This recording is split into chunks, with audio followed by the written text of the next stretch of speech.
Make sure to check out my Patreon for exclusive videos never before seen on YouTube. And don't forget to also check out the memberships on my channel page to join and gain access to perks and see videos early.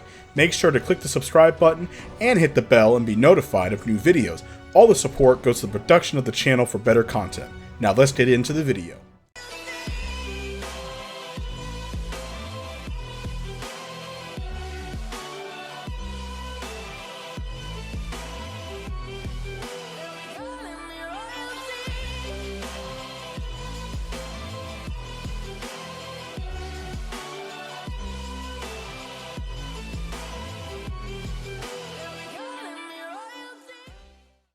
Real quick shout out to all the members that are there on the screen. Go check them out. Go give them a like, subscribe, show them some love and support. Also, if this video gets over 250 likes, I shall continue the series. Thank you all for the support. Let's hit 20,000 subscribers, and I will talk to you all later. After the events of Battle of Gods, Goku would then be invited by Beerus himself to actually go train on his planet. Now, Beerus sees potential in this Saiyan, as remember, Goku is the one that's actually making Universe 7 look really good. So, why doesn't Beerus just take it up on it and he can be lazy again? Because Beerus doesn't even need to do anything. Maybe just go around, destroy some planets that he doesn't really have nothing on there. It's a waste of time. It's perfect. It's a perfect opportunity. So, he wants the Saiyan to get stronger for two reasons. To satisfy his own needs of fighting, and to also for Goku to be strong enough to handle any threat so Beerus doesn't have to deal with it. So he's making Goku do the dirty work, basically like how he did with Frieza. It's just here that Goku takes it up on it, as he's very excited. Now he would begin his training with Whis, and it would actually be reversed roles for Goku and Vegeta. It would actually take Vegeta months upon months to be invited to actually go on that planet. Once when he does, he was then allowed to train. Vegeta, with his potential, was able to start catching up to Goku, but I feel like with Goku's far more stronger than he was, and he's more further ahead now, yeah. A lot of the events would happen the exact same, with Goku and Vegeta training to learn Super Saiyan Blue, and learning to access their God Ki. None of that would truly change. As of Goku's Empire, Sorbet can handle pretty much anything, no problem at all. Now there is one problem. Is that there are a couple of the Frieza soldiers who actually, and a couple of cooler soldiers as well, who are actually rebelling against the Empire, as they've been dealing with rebels for a decade now. But, as of course, this is where some things are going to be changing, as Frieza would still be wished back. Once when he was wished back, they still kept him on the edge of the universe to make sure he was hidden, as he was still brought back to life and fully healed. Now once when Frieza was brought back, this is when Frieza would begin training for 3 months, the same as before. Now once when this happens, Frieza would then show up on Earth, and he would want to find Son Goku, as he knows that this is Goku's main planet that he hides around. Now once when Frieza kills him, he's going to take his empire back with his new power. Frieza's strength is pretty much the exact same as the movie. Goku and Vegeta would soon arrive. The only difference here is that Gohan would actually arrive, and this version of Gohan can actually fight Frieza pretty well. As this version of Gohan has his potential and he trains still, but he's actually been slacking off a little bit because of the fact that Videl is having their child. But Gohan does not get rusty, so he's still keeping the same strength level. Even with that and using Mystic, he would actually be able to fight Final Form Frieza pretty well and hold his own. Gohan could have potentially defeated him, but of course we know that Frieza has his golden form, and Gohan's just stalling for time. Now Gohan would then power up, and that would give Goku and Vegeta the opportunity to use instant transmission and then to arrive. Now of course, Goku would want to fight Frieza first, and they do rock, paper, scissors, and Goku wins. Now Goku here is far more powerful than he was in the original, and here's why. Because Goku has trained a lot more efficient and better. This version of Goku, even without training with Whis, and so just base normal, before he even went to Whis, he was far more powerful than before, as he's been training more and he has more training technology. All the while, he actually had more time to train with Whis, just solo. As Whis, remember from Beerus himself, he takes more priority for Goku than even Vegeta. That sounds cruel, but yes. And reasoning for it is because Beerus told Whis, I want you to focus more on that Saiyan Son Goku than Vegeta. He can come here and train, he can do whatever he wants, I don't care, but focus more on Son Goku, as I want him to become as strong as possible. So Goku here is multiple times stronger, over a dozen times stronger than he was before. So, once when he fights Frieza, even in base form versus final form, Goku would overpower Frieza pretty easily. Now, once when Frieza shows his golden form, Goku was amazed that Frieza was able to get this powerful. Frieza would tell him, "I see that you stole my empire and changed it." And Goku says, "Yes, but your empire is long dead. This is a new empire in a new age.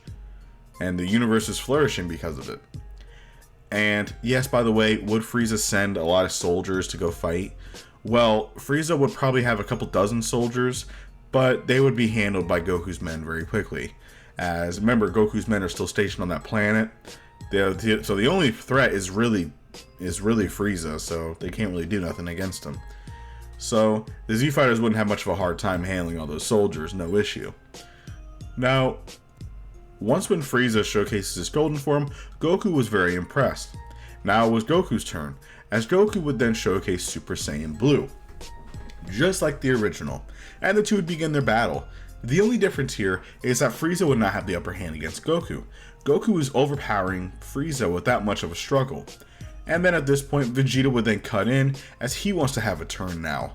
Now Goku actually would let Vegeta do it, as he already saw what Frieza can do, and he sees that Frieza's starting to drop his power, so he lets Vegeta handle it. Now, by the way, Whis and Beerus would still arrive, and they would eat their sundae watching the fight go on. All that happens the exact same. Now, once when Vegeta fights Frieza, this is where some differences are going to occur. Right when Vegeta was going to kill him, we know that Frieza was going to blow up the planet. With Goku being multiple times stronger, and also the fact with Vegeta, remember, being multiple times stronger too, I feel like Vegeta would even notice Frieza starting to do it, or Goku knows Frieza pretty well. So Goku knows that Frieza would try something, so even if either way Frieza tried it, it wouldn't work out, as either one would just destroy him before he could think about doing it. So either way, Frieza would then fall to Goku and Vegeta. As then peace was finally restored to Earth, no lives were lost other than the soldiers and Frieza, but everything was peaceful. So sadly, Jacko really wanted to capture Frieza and keep him locked away, but I guess this was the only option, and he can't really say nothing against Goku. Now, Gohan would then go back to his home with Videl and everything else, and he knows that he needs to start training again so he can become stronger to handle these threats if his father's not around. Now, as the likes of Goku and Vegeta, they would then go back and go train with Whis and Beerus. Now, Goku here was finding a way to try and push Super Saiyan Blue even further. Maybe trying to perfect it or trying to mix Kaioken with it. He's trying to weigh the options right now. Now, Son Goku here would try and find a way to perfect this blue power to be able to use its full potential.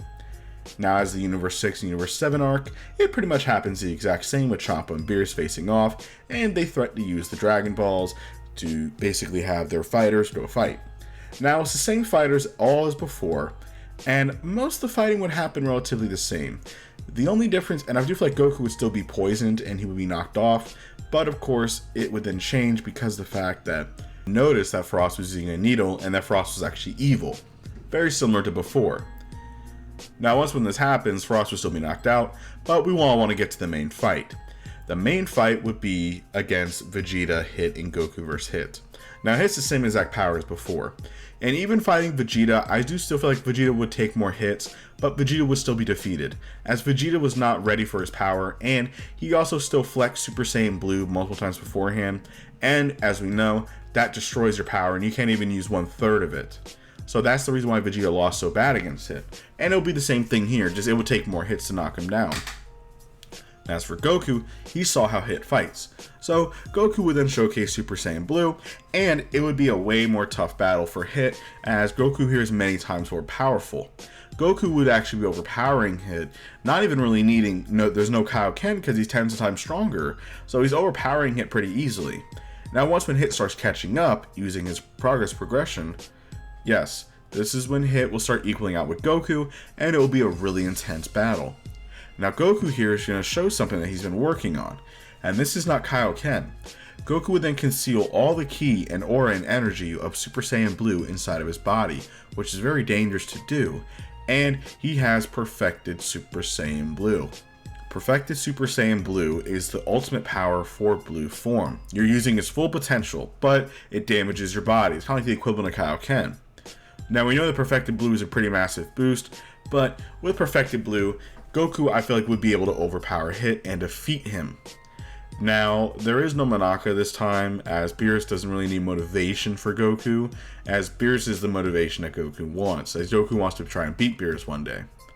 Now, as for Hit losing, of course, Hit lost, so that pretty much happens the same. Beerus would still grant Champa the Dragon Balls and then wish for his planet, Earth, to come back, just to be nice to him, so Champa can enjoy Earth food.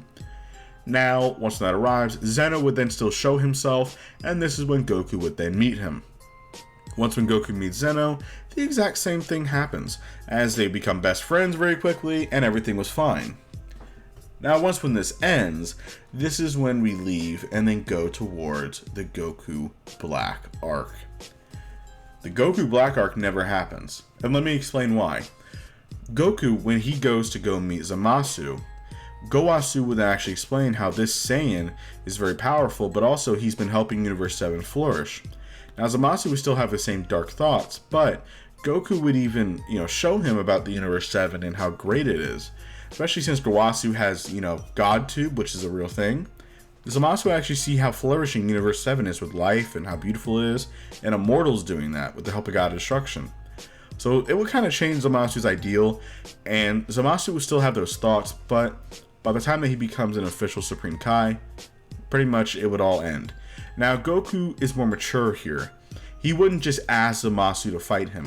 That's another massive thing. Zamasu lost against Son Goku, and that's what kind of made him think like, okay, well, these morals are too strong. But here, no. Goku would fight not. He would not fight Zamasu. So remember, he's more mature here. He doesn't just want to fight for no reason, as he's more respectful around deities. As, remember, Goku's more mature here. He's learned more. He's more knowledgeable. He doesn't just want to fight a Kai for no reason, as he knows that if something happens, then the God of Destruction will die too.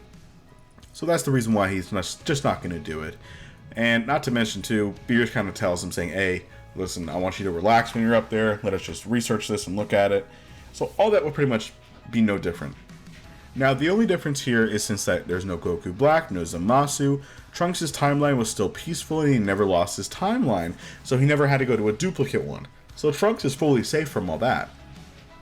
Now, the one difference here is after the Goku Black arc ends, this is where some changes are going to occur, as this is when Goku would actually figure out that there is a Saiyan transmission pod somewhere on a far isolated planet called Vampa. And he would actually be really curious, and then Son Goku would go figure out and see who it was. And that is it for this What If, you guys. Thank y'all for watching. Hope you guys enjoyed the video. I really appreciate all the support that you guys have given me. Let's get this video to 200 likes. I appreciate it, and I'll talk to you all later.